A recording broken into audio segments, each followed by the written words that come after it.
impeachment hearing ng House Justice Committee itutuloy.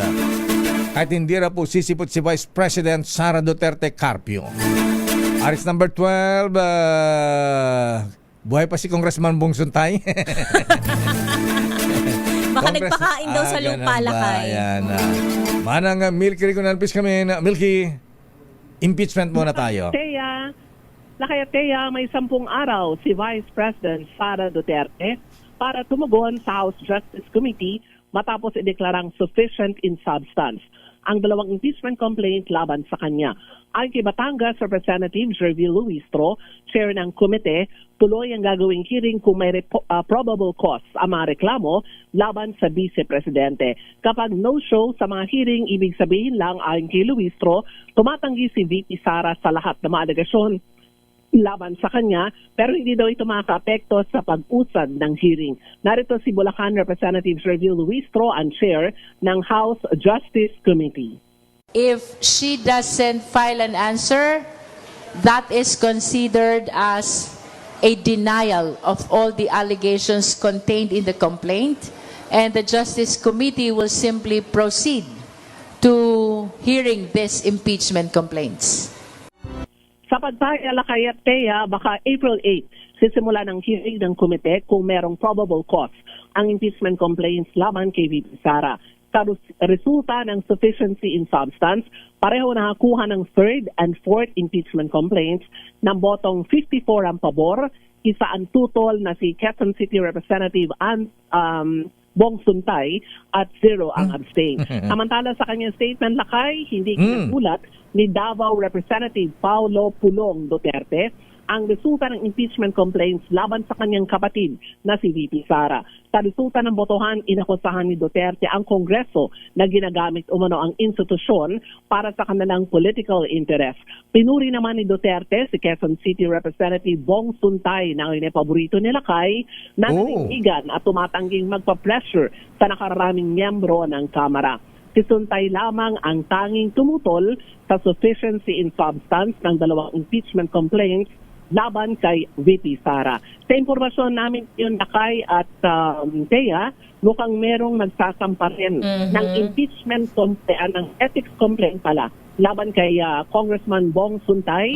So ito inaantabayaran natin kung anong grupo ito. Pero Nakay at Tea, definitely ito ay grupo ng mga kababaihan. Gabriela yan. Ayan.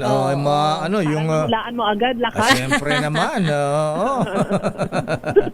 So abangan natin Manang Milky. Pati si Manong Speaker Boji D, ha? May statement siya rito, ha? Statement din. Ang sabi ay, as we observe Women's Month, we reaffirm our commitment to uphold the dignity, safety, and equal voice of women in every space, especially within the halls of Congress. Respeto, suporta at taus-pusong pagkilala ang handog natin sa mga kababaihan na kabalikat ng Kongreso sa pagsusunong ng pagbabago at kaunlaran. Ito pa, mabigat dito, sabi naman ng Milky. We are lawmakers. Yes. Bigat niyan, ha? Our words carry weight. Responsibilidad natin na bigyan ng paggalang at proteksyon ang ating mga kababaihan. Bigat Napakaganda ng statement, Lakay, para sa Women's Month. Yes.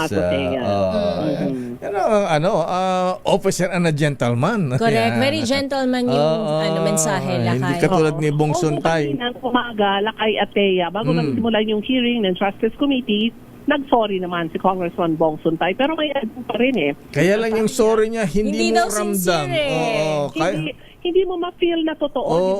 Ayan, parang pilit. Parang sinabi niya, ang dami-dami niya daw sinasabi sa mga hearing, maganda yung punto niya sa hearing ng Committee on Justice. Ang sabi niya nga sa amin na nakaharap yung buong misa. Yung Ann Curtis lang ang nire-report nyo, ang gaganda-ganda ng mga sinasabi ko sa hearing. Yun yung sabi niya. So, hindi mo ma-feel yung sinceridad ng kanyang paghingi ng tawad. Hindi lamang kay Ann Curtis, kundi sa mga nasabi niya, patungkol sa kababaihan. Okay nga Rod, abangan natin kung sino magsasampa ng complaint sa Ethics Committee laban kay... Hulaan mo na kanina, Lakay. Ganun ba? Yun na yun. Gabriela, ayan. Sina Lisa Masa, ayan. Sina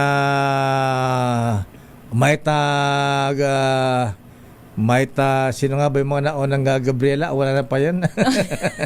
Bata pa ako nun lang. Wala pa. Okay nga Rod, maraming salamat Manang Milky. Ganda mo, Lakay, at Sister El Toloytea. Ako si Neil Gregorio, nagulat para sa DZRH. Una sa Pilipinas, una sa Pilipino.